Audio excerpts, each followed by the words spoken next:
pessoal, tudo bem com vocês? Sejam bem-vindos para a nossa aula de legislação penal extravagante. Aqui, professora Michele Donegá, e hoje nós vamos estudar o Estatuto da Criança e do Adolescente, que teve algumas alterações, aliás, já teve várias alterações, né, pessoal? E nós vamos destacar os principais pontos para você acertar todas as questões do seu concurso. Então, vem comigo. E depois, é claro, né, nós vamos ter também os nossos exercícios, que é sempre uma característica das nossas aulas. Primeira parte destacando os principais pontos e depois exercícios para saber como que esse conteúdo tem sido cobrado nas provas. Então, vem comigo. Vamos lá, pessoal.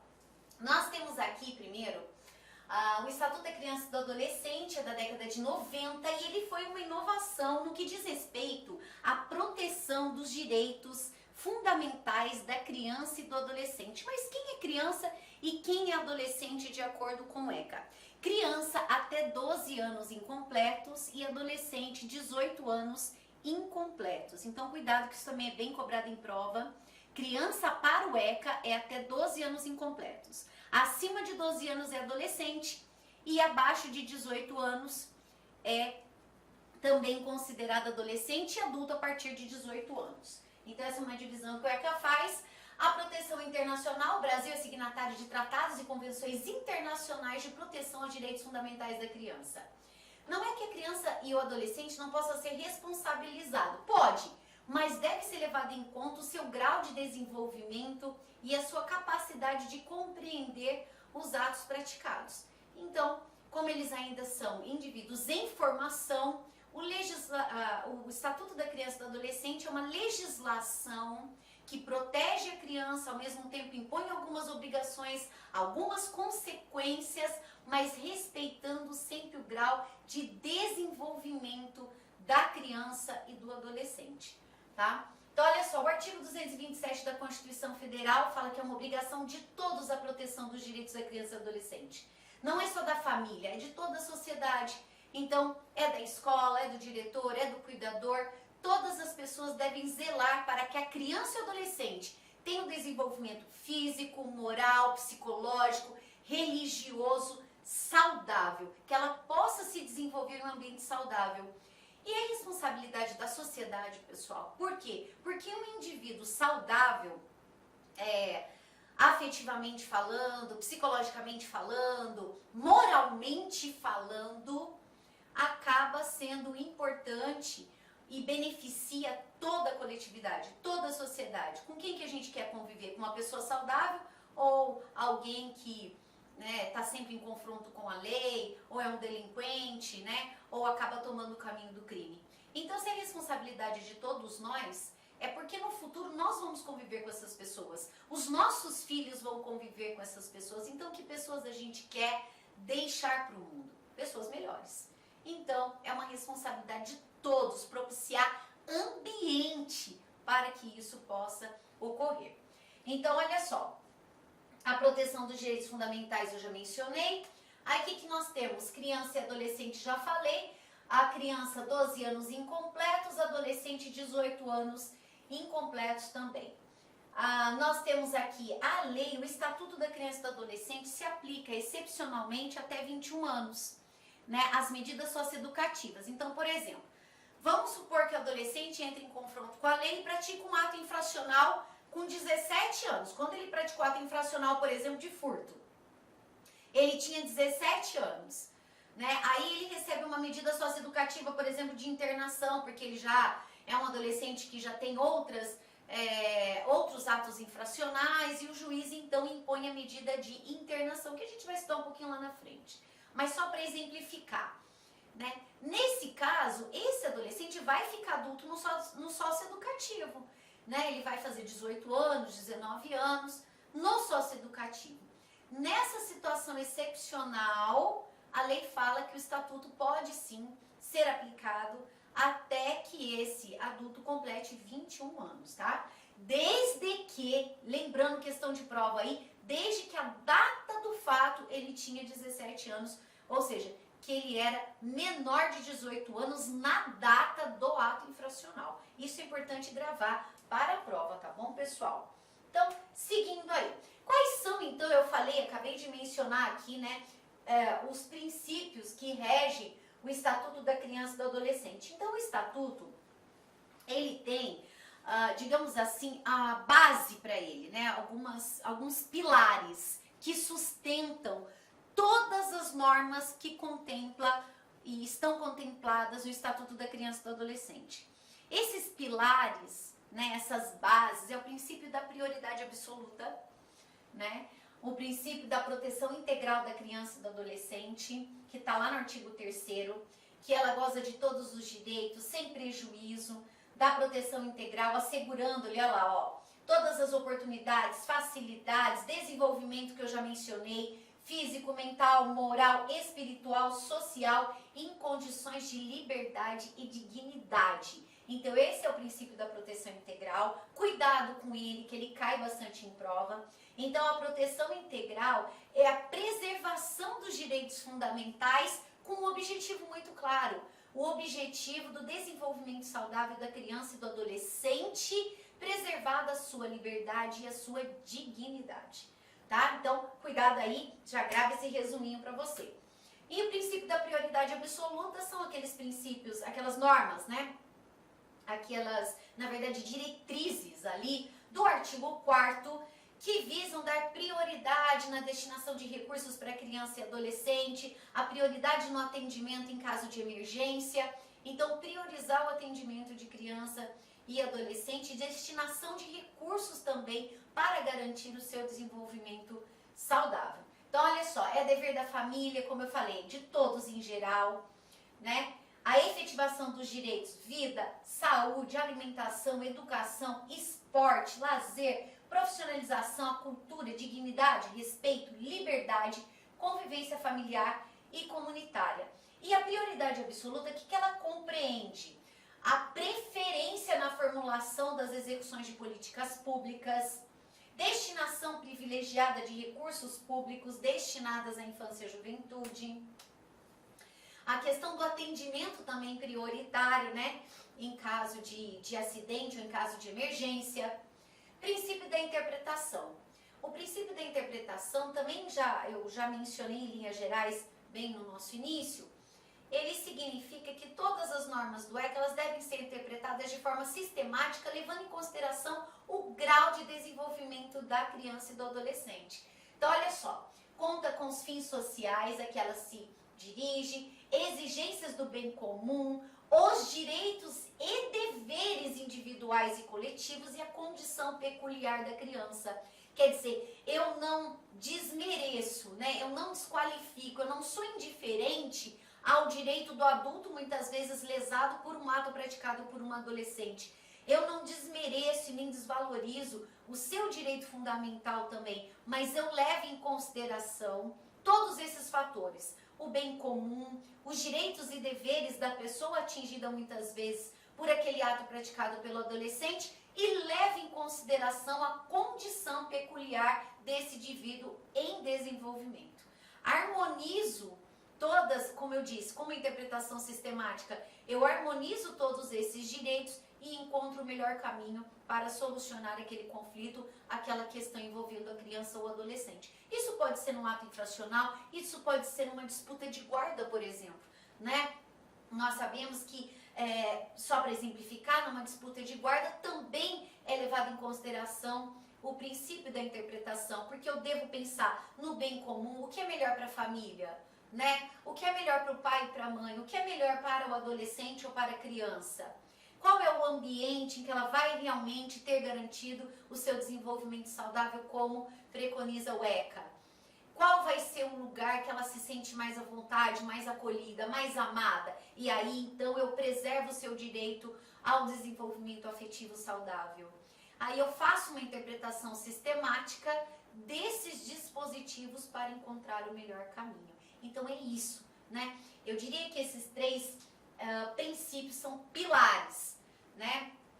É o princípio da proteção integral, então, para garantir tudo aquilo que eu mencionei e que está também no artigo 227 da Constituição Federal, prioridade absoluta, políticas públicas com prioridade, destinação de recursos públicos em prioridade e o princípio da interpretação, tão importante para encontrar o melhor caminho na solução de conflito, né, onde uma das partes seja a criança e seja o adolescente. Tá? Então isso é super importante. Esses 3 princípios despencam. Então guarda eles aí com muito carinho com vocês. Vamos seguindo aqui. Direitos fundamentais, agora a gente vai entrar nesse estudo dos direitos fundamentais. E eu costumo dizer o seguinte, pessoal, quando nós falamos em direitos fundamentais, até para facilitar para as provas, o que a gente deve pensar? A gente deve pensar o seguinte: quais são os meus direitos fundamentais como indivíduo? Eu tenho direito à vida, à saúde, à liberdade, né, à educação, a transporte, ao trabalho, né, à profissionalização. O adolescente tem o mesmo direito, a criança tem o mesmo direito. Basta eu lembrar dos direitos fundamentais do artigo 5º da Constituição e a criança ou adolescente goza dos mesmos direitos. Isso já facilita o nosso caminho na prova. É claro que aqui tem algumas diferenças, né?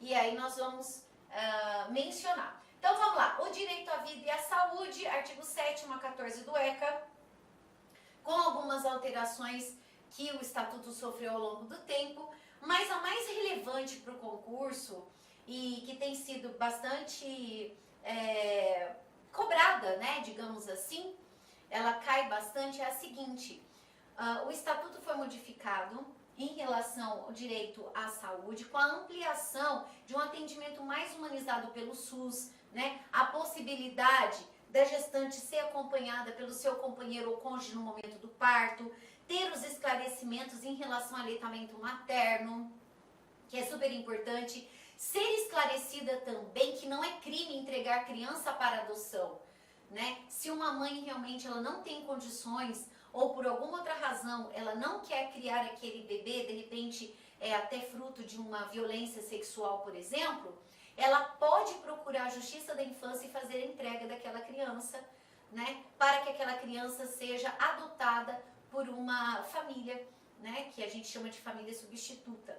Primeiro, é claro, vai ter todo aquele atendimento humanizado, entender qual é a condição, quais são as razões dessa escolha pela genitora e pelo pai também. E depois desse acolhimento, se ela realmente estiver decidida, ela vai receber todo o amparo, todas as informações necessárias para que essa adoção seja uma adoção legal. Então, o que eu preciso registrar? Eu preciso registrar o atendimento humanizado pelo SUS, com a possibilidade da gestante, né, ser acompanhada pelo seu cônjuge no momento do parto, o parto poder ser realizado pelo médico que acompanhou essa gestante durante toda a gestação, né? Eu digo isso tudo, pessoal, pelo sistema SUS, porque no SUS o que nós temos, né? A mãe, ela vai para o postinho de saúde para fazer o acompanhamento mensal da gestação. E muitas vezes aquele médico que está ali no postinho não era o médico que realizava o parto. E aí havia um desencontro de informações que muitas vezes colocava em risco no dia do parto a saúde da mãe e do bebê. Então, com essa alteração do ECA, o mesmo médico que atende a mãe no postinho, ele se vincula no último trimestre da gestação ao hospital onde vai ser realizado o parto e ele mesmo vai realizar. Por que isso? Porque está ligado ao direito à vida. Porque como esse médico que acompanhou a gestação, ele tem todo o prontuário da gestante, todas as informações ali necessárias, caso ocorra alguma intercorrência, fica muito mais fácil, né, dele poder dispor ali de tudo que a mãe precisa para que o parto seja o mais tranquilo possível. E tudo ocorra na normalidade, sem colocar em risco a vida do bebê e sem colocar em risco a vida da mãe. Né? Em relação à adoção, é importante também grifar isso que entregar criança para abandono de criança é crime, que é abandono de incapaz, né? Mas entregar a criança para adoção, não.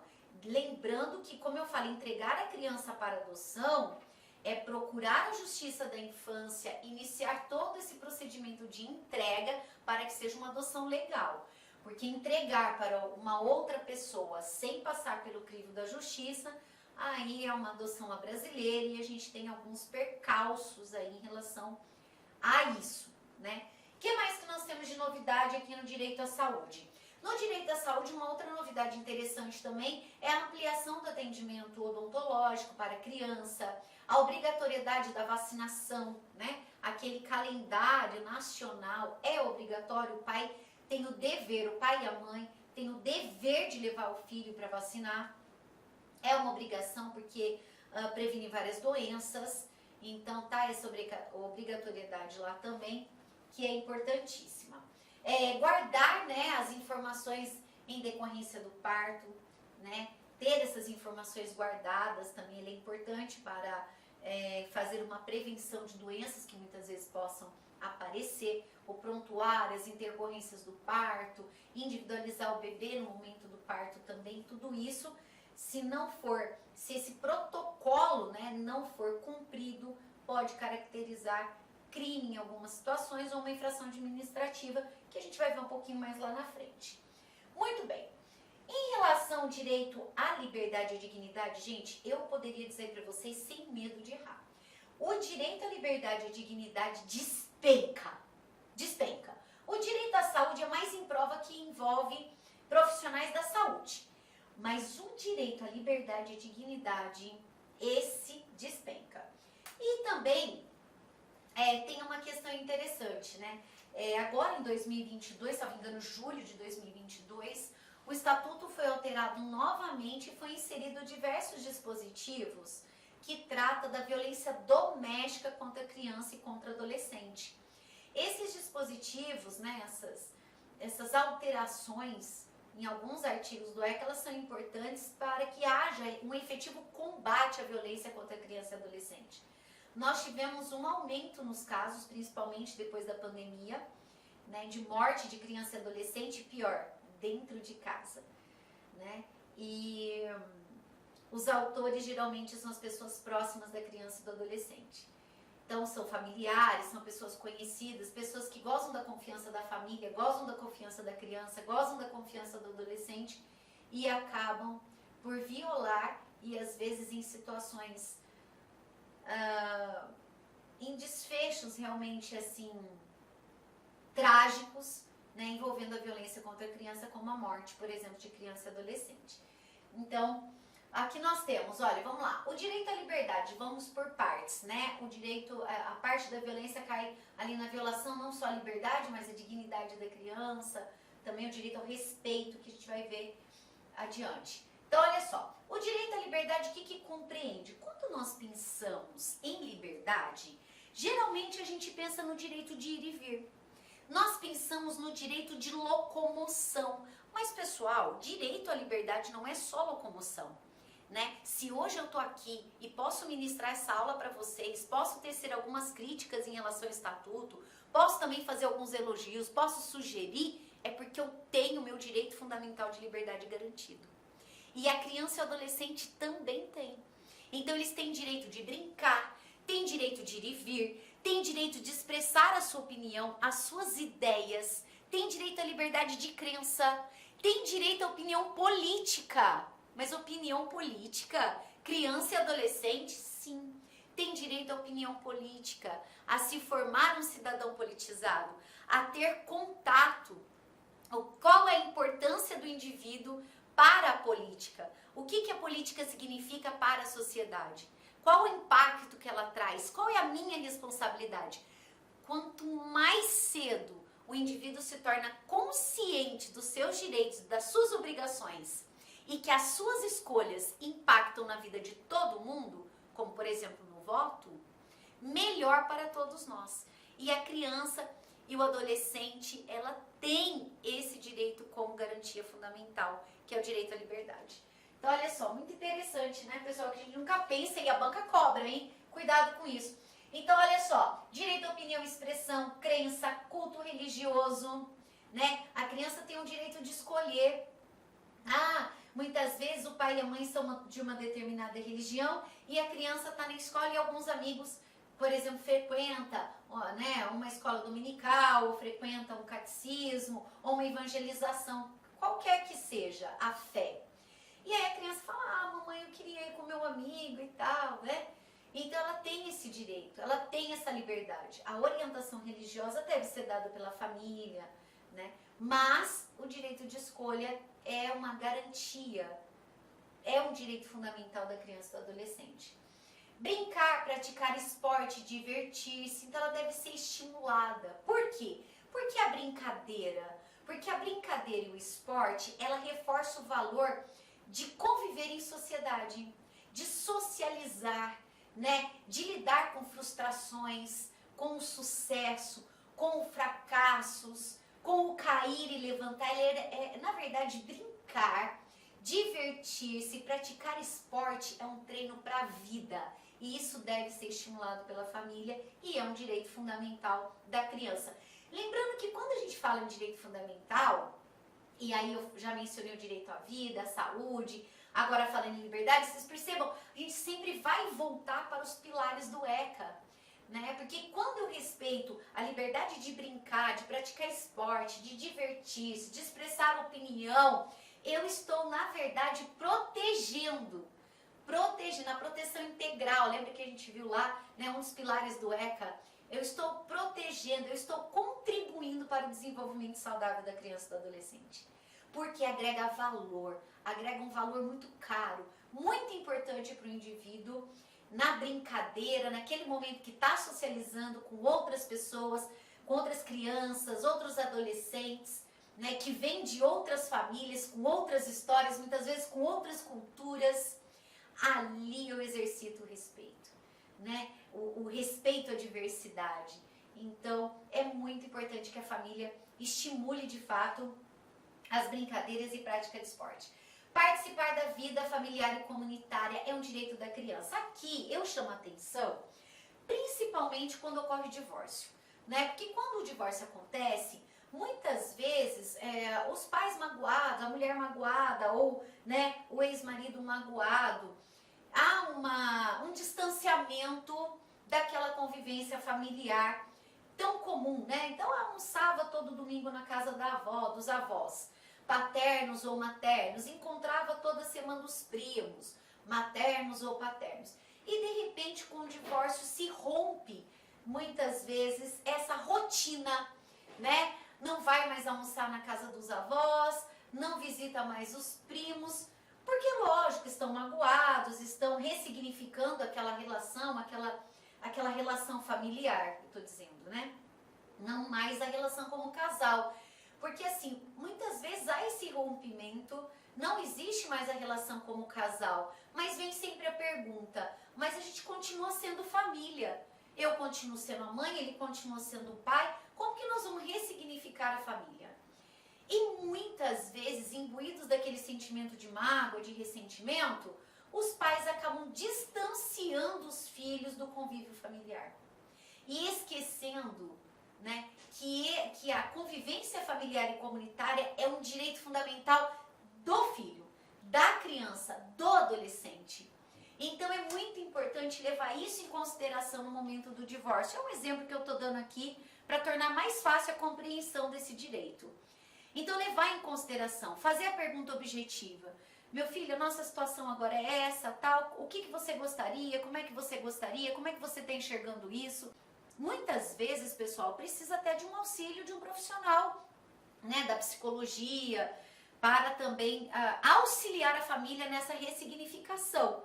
Mas não pode deixar a criança ou adolescente de fora dessa discussão, de fora dessa tomada de decisão. Por quê? Esse distanciamento impacta diretamente esse direito fundamental da criança e do adolescente, que é o direito à convivência familiar e comunitária.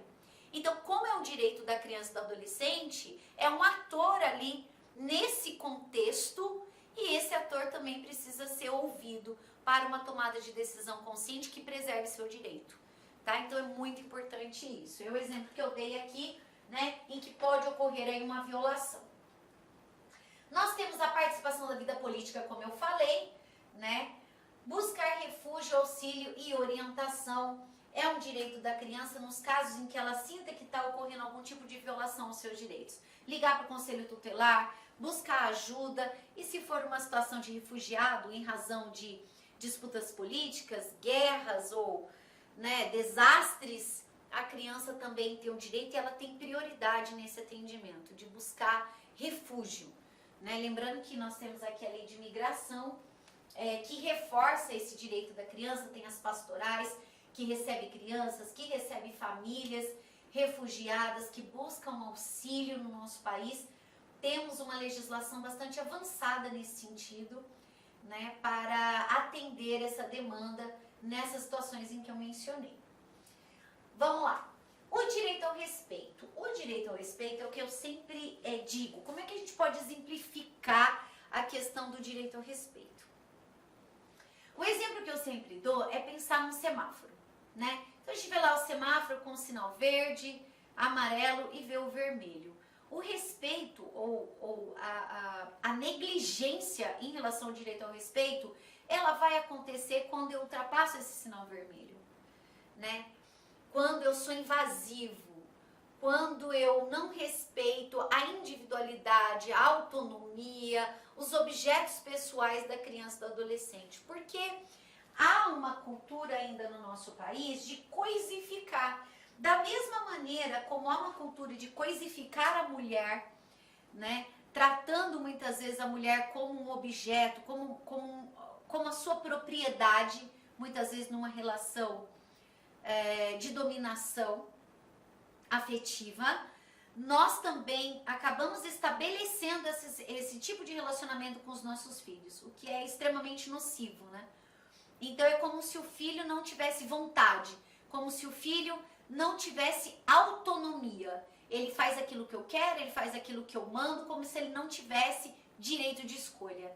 E na verdade o estatuto, que é da década de 90, ele fala justamente o contrário. A criança e o adolescente tem direito de escolha. Eles devem ser orientados. Não pode ser uma escolha que coloque em risco a sua vida. Lógico, ainda são indivíduos em formação, mas eles têm direito de escolha e devem ser respeitados nesta escolha. Então, olha só, aqui no direito ao respeito, o que nós vamos ter? Consiste na inviolabilidade, eu não posso violar a integridade física, a integridade psíquica, a integridade moral da criança e do adolescente. Então, aqui nós estamos falando a violação à integridade física, né? Fazer aquelas intervenções, muitas vezes, agora a geração, século XXI, os adolescentes principalmente gostam de usar o cabelo de uma determinada forma, roupas, acessórios, né? Eu posso orientar, mas eu preciso, antes de fazer essa orientação, entender por quê, né? Por que meu filho, por que minha filha quer usar o cabelo desse jeito? Por que ele quer vestir a roupa assim? Por que quer usar um determinado acessório? Por que tem esse gosto para música? Compreender primeiro isso, para depois fazer a orientação e respeitar a tomada de decisão. É extremamente importante, né? É o direito ao respeito. A integridade psíquica e moral. Aqui são aquelas situações em que a família, o pai e a mãe, podem optar por incentivar o filho, mas não elogios vazios. Ai, você é lindo, você é o melhor de todos. Não, elogio vazio não faz crescer, né? Mas aquele elogio sincero, o elogio pelo esforço. Meu filho, minha filha, eu vi que você se esforçou muito nesse trabalho, você se reuniu, você se dedicou, é por isso que você obteve êxito. O esforço tem um valor muito grande. Sempre que você se esforçar, né, você vai colher bons frutos. Então, aquele elogio sincero, aquele estímulo que fala, você tem capacidade sim de desenvolver um belo trabalho, um belo projeto, seja ele qual for, porque você tem condições para isso, né? Você já cresceu muito, é estudioso, é dedicado, é responsável. Então, hoje há uma discussão muito grande, digamos assim, sobre a questão do elogio, né? O elogio vazio realmente ele não impacta, mas aquele elogio de quando o filho ele percebe que você está reconhecendo o seu valor, quer dizer, quando eu reconheço o valor do meu filho é porque eu me interesso por ele, né? Se eu digo que o meu filho é esforçado, se eu digo que ele é disciplinado, é porque eu presto atenção, é porque eu sei da dedicação, eu sei do esforço, né? Então não é um elogio vazio, mas é aquilo que impulsiona a prosseguir. Se hoje você não foi tão bem, e isso, o que aconteceu com você, né? O que interferiu, mas você tem como recuperar, você tem como superar, basta você se dedicar que você vai conseguir. Então também ser aquele ouvido, né? Digamos assim, que acolhe, que ouve, que compreende com empatia, com compaixão e impulsiona a seguir em frente. Isso é extremamente importante e vai impactar exatamente aqui. A questão moral, né? É claro que a gente vem de uma cultura de educação com base em castigo físico e xingamentos, não vamos negar isso, humilhação, né? Então, é como falam assim, mas antigamente xingava, antigamente batia, mas antigamente já ficou para trás, a gente não vive mais aquele tempo. Nós vivemos outros tempos. E aquele tempo não vai mais voltar, né? Porque a nossa caminhada é sempre para frente, a gente vai evoluindo, tanto que a lei vai acompanhando a sociedade, a lei ela vai se aperfeiçoando justamente porque há uma necessidade social. Que a lei seja aperfeiçoada porque, né, aquele sapato velho, aquele manequim já não serve mais. Então, isso, o que as mudanças na lei provocam? Ela nos estimula também a virar a chave. Aquela maneira como eu fui educada, hoje não cabe mais. Então, eu devo mudar a minha forma. Não significa educar pessoas irresponsáveis, mas são formas diferentes de educar. Porque são indivíduos diferentes, são demandas diferentes. Então, a gente precisa estar aberto para compreender isso e preservar esse direito e nos esforçarmos realmente para alcançar esse objetivo de contribuir naquele desenvolvimento saudável que a gente falou lá nos primeiros minutos de aula. Então, olha só, abrangendo a preservação da imagem, da identidade, autonomia, valores, como eu mencionei, ideias, crenças, espaços e objetos. Tem muitos pais que dão muito cedo tablet, celular para o filho, né?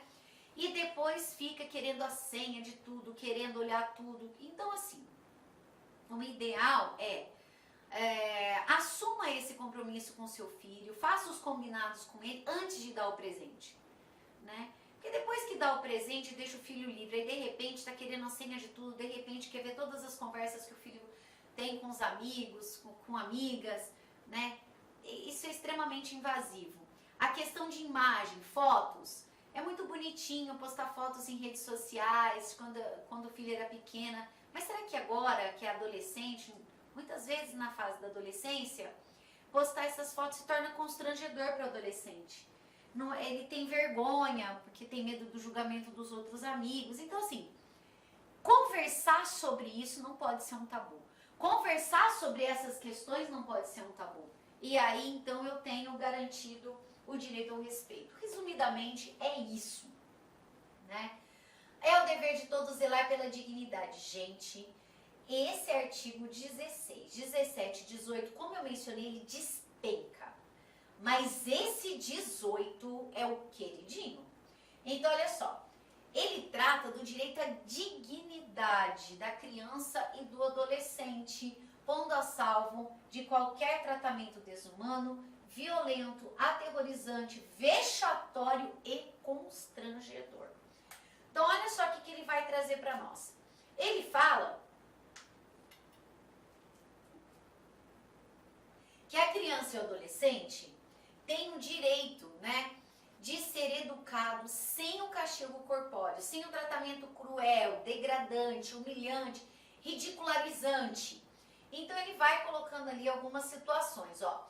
A criança e o adolescente têm direito de ser educado, cuidado, sem o uso de castigo físico ou de tratamento cruel, degradante, como forma de correção. Acabei de mencionar ali falando do respeito, da questão da cultura, né? Disciplina, educação ou qualquer outro pretexto.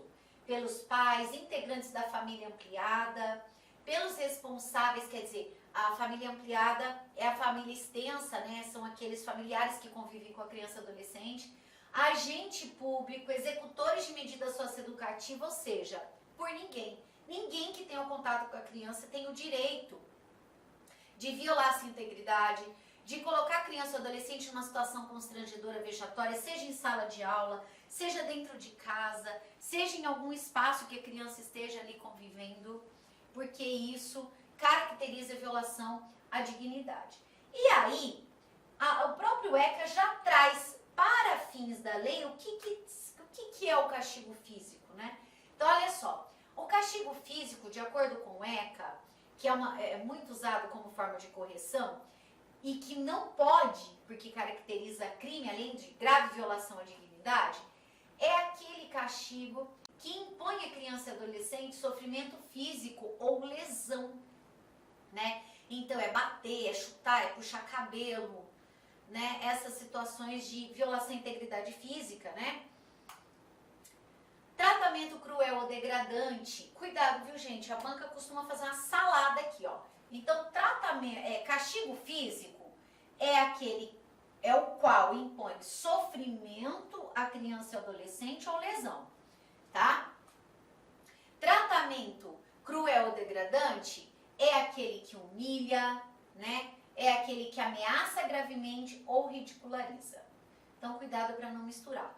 Tratamento cruel ou degradante é aquele que humilha, é aquele que ameaça gravemente ou aquele que coloca... Olá, meus amigos! Eu estou aqui para fazer um convite muito especial para todos aqueles que desejam ser futuros guardas municipais civis do município de Astolfo Dutra, em Minas Gerais.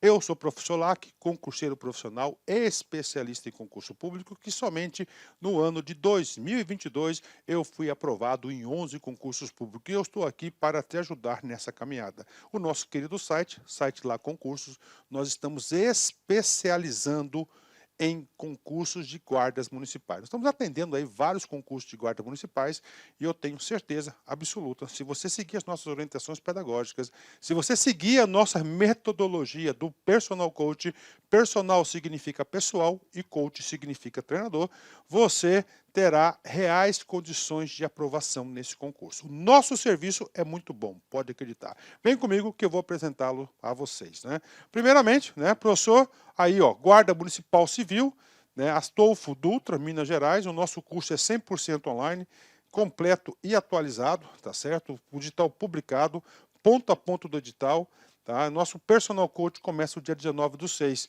Olha só, né, por apenas R$100, é isso mesmo, por apenas R$100, você vai ter acesso a esse nosso grande conteúdo. Informações básicas do concurso, que nesse vídeo você vai ter também uma consultoria, a gente vai analisar os principais pontos do edital. Primeiro, as inscrições serão abertas a partir do dia 31/7, vão até o dia 31/8, a prova ocorrerá apenas no dia 8/10, ou seja, dará tempo de você estudar 100% do nosso conteúdo e aqui está o conhecimento necessário para a sua aprovação. Banca Consulplan. Tá, uma banca Consulplan. Então temos aí o prefeito, né, aí do edital. Tá? Não é um concurso apenas para o cargo de guarda municipal. Tá? Essa parte básica nossa aqui serve também para os outros cargos, caso você aí tenha interesse, você pode estar estudando. Especificamente para a guarda municipal, nós temos aqui, né, 6 vagas mais cadastro de reserva para o sexo masculino e nós temos aí 2 vagas para o sexo feminino, né? Então, 8 vagas aí mais cadastro de reserva. Vale a pena lembrar que o requisito básico é o nível médio completo, aí mais a CNH, né, carteira de habilitação AB, né? A e B, não AB, né? Requisitos, tranquilo, né? Aí, ó, tá? Requisito tranquilo aí.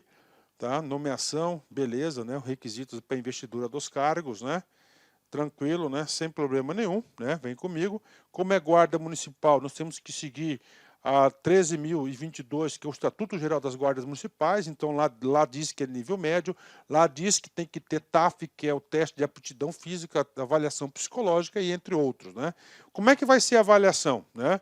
Olha só, língua portuguesa, 100% disponível, raciocínio lógico matemático, 5 questões, conhecimentos gerais, 5 questões, noções de direito constitucional, 5 questões, noções de direito administrativo, 5 questões, conhecimentos específicos do cargo, 5 questões, peso 1.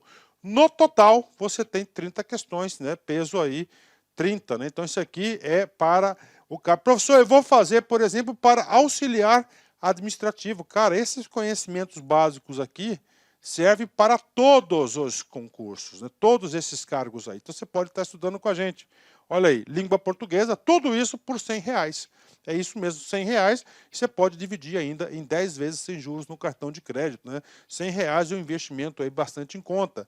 Ó, língua portuguesa, raciocínio lógico e matemático, tá? Nós temos aqui conhecimentos gerais, que é um programa de atualidades. Nós temos aqui um programa de atualidades. Direito constitucional, bacana, artigo por artigo da Constituição. Direito administrativo, tranquilo, né? Porque para você acertar todas as questões aí na sua prova.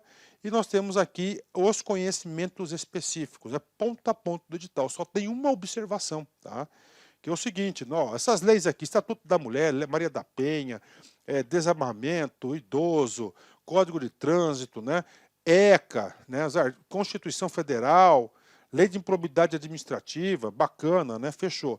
Somente a Lei Municipal 13.308 de 2007, nós iremos gravar caso, né, fica condicionada a gravação da Lei Municipal à efetivação de 50 matrículas, né?